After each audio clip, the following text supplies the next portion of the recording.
Hola, ¿qué tal? Yo soy Andrés Ramírez y hoy les vengo a enseñar por qué estas nuevas ASICS Nova Blast 2 tienen este diseño tan particular de la mediasuela, donde el material de la mediasuela sale por encima del contrafuerte del talón. Así que, ¡pilos pues! Esta segunda parte del año, ASICS nos ha traído la segunda versión de sus Nova Blast. Esta zapatilla en particular le compite a las grandes zapatillas de todas las grandes marcas, como las Ultra Boost de Adidas, las 1080 de New Balance y las Invisible Run de Nike, donde se centran en casi siempre lo mismo, en que sean una zapatilla que dé mucha amortiguación y esté diseñada para paces sobre todo promedios. Hoy vamos a verlas en detalle y vamos a ver qué diferencias trae sobre la versión 1. Así que acompáñenme a hacer toda la clasificación de esta zapatilla. De las características generales de esta zapatilla es que aumentaron el gramaje de la misma, le pusieron un poco más de masa en el talón, pesando 280 gramos en la versión de hombres y 242 gramos en la versión de mujeres, y aumentaron el talón poniendo 30 milímetros en la versión de hombres y 29 milímetros en la versión de mujeres. El gran cambio frente a la versión 1 se da en toda esta región de la zapatilla, donde de una vez nos dice que una de sus características es la amortiguación. Por otra parte, tiene un drop de 8 milímetros, que es la resta de lo que mide el talón frente a lo que mide la punta, haciendo que sea una zapatilla muy común, sirviéndole para personas taloneadoras como para personas de medio pie y personas de antepié. Y por último, toda la mediasuela está hecha del material FF Blast. Este material es más una espuma que un caucho, soportando esa idea inicial que nos da que es una zapatilla altamente amortiguada. Ahora sí, entremos en materia. Vamos a clasificar esta zapatilla a partir de todas sus propiedades y de cómo la he sentido yo para incluirla en la famosa tableta que manejo para clasificar zapatillas, que si no han visto este video, aquí se los dejo para que vayan y lo chismoseen. Lo primero es que vamos a tomar dos propiedades. Primero, su peso y su flexibilidad. A partir del peso vamos a definir un rango de paces más o menos cercano donde puedo operar bien. La zapatilla, al tener 280 gramos en la versión de hombres, es una zapatilla relativamente pesada. No es de las más pesadas, que son por encima de 300 gramos, pero no es liviana porque no está debajo de 260 gramos. Es decir, que podríamos clasificarla como una zapatilla para paces promedios y paces moderados, entre 4.45 por kilómetro a 6.30 por kilómetro como máximo. De su flexibilidad, yo no diría que es una zapatilla ni rígida ni flexible. De hecho, al flectarla toca hacer bastante fuerza para que ella logre flectarse. Entonces podríamos decir que, según esto, las distancias donde operaría muy bien es alrededor de 15 kilómetros y media maratón. Ahora vamos con el otro par de propiedades de esta zapatilla. La primera es la dureza con la que está hecha la media suela de esta zapatilla. Este material FF Blast, cuando uno lo toca, es bastante suave y al correr debería ser muy suave, pero lo que pasa es que responde dinámicamente al impacto. ¿Qué quiere decir eso? Que entre mayor es el impacto, el material se vuelve un poco más duro. No es una zapatilla dura, pero tampoco muy suave. Tiende a ser más suave justamente por la espuma que tiene. Entonces yo diría que es una zapatilla que opera muy bien en rangos alrededor de 4.15 por kilómetro y 5.45 por kilómetro. Y por último, vamos con su amortiguación. La amortiguación es la gran característica de esta zapatilla y ahorita vamos a hablar muy bien de ella, pero justamente el que hayan aumentado el talón a 30 milímetros hace pensar que es una zapatilla que amortigua mucho. Y sí, está pensada para todas las personas que taloneamos y necesitamos disipar mucha energía apenas hacemos contacto con el suelo. Hay mucho material acá concentrado que hace que toda esa energía se disipe. Por esta razón, en esta clasificación seguramente la zapatilla opera muy bien para distancias de media maratón y de maratón. Ahora, con esta clasificación rápida que hemos hecho,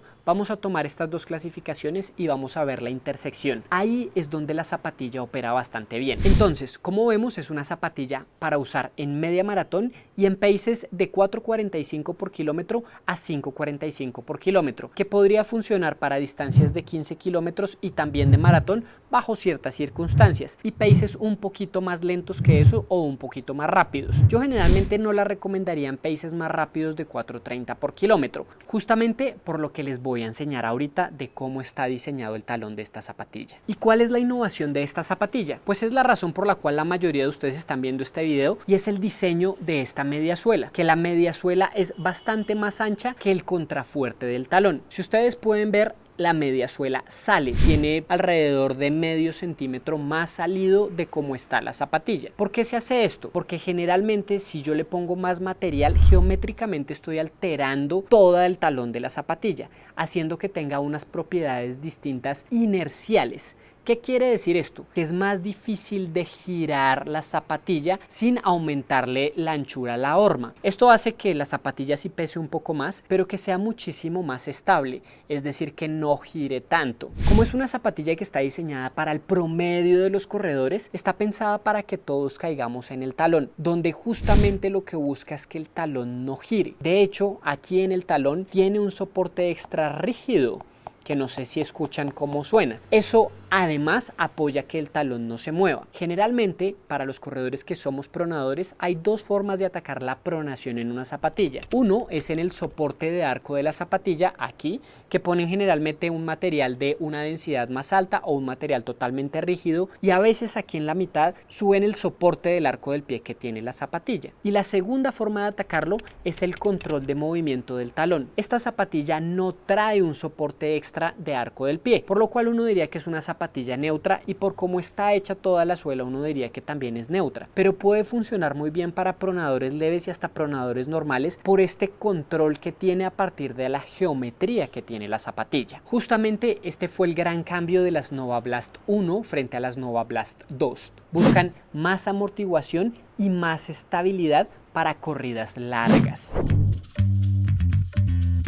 ¿A quiénes no les recomiendo esta zapatilla? No les recomiendo esta zapatilla a personas hiperpronadoras y tampoco supinadoras. Ojalá neutras, pronadores leves. Pronadores normales podría funcionarles. A corredores realmente rápidos no se la recomendaría. Primero, es bastante pesada y tiene mucho material en el talón, lo cual no la van a sentir nada cómoda y de hecho van a desperdiciar la zapatilla. Si ustedes corren debajo de 4 minutos por kilómetro, olvídense de tener esta zapatilla. Si corren alrededor de 4 minutos 30 por kilómetro, pueden tenerla para sus rodadas largas o sus días de recuperación. Y si corren alrededor de 5 minutos 30 por kilómetro o más, es una zapatilla que les va a servir para absolutamente todo. De hecho, si ustedes corren alrededor de 6 minutos por kilómetro, van a poder hacer días de velocidad con ella, porque no es del todo pesada para toda la amortiguación que ustedes necesiten.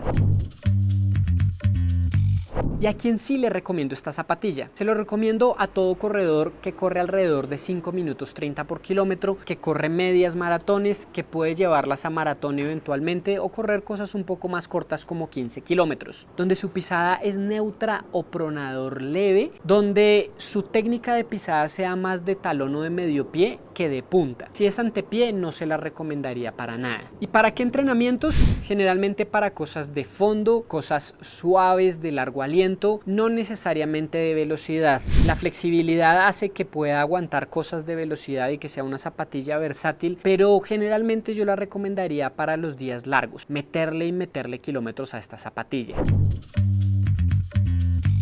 Y por último vamos a incluirla en nuestra tablita, donde vamos a meterla justamente ahí, en los 5 minutos 30 por kilómetro y en la media maratón. Pero seguramente alguna de las zapatillas vecinas sean menos buenas que esta. Y pues sí, si las ponemos en paces más lentos y en media maratón, creo que pueden funcionar muy bien, y por eso las vamos a reemplazar frente a las Hover Infinite de Under Armour. Estas son muchísimo mejor porque son bastante más suaves. El tema de amortiguación puede ser muy parecido en ambas, pero es mucho más confortable esta zapatilla. Si te gustó este video, dale like, compártelo con todos tus amigos para que juntos sigamos aprendiendo de la ciencia que hay detrás de las zapatillas para correr. Nos vemos en el próximo video.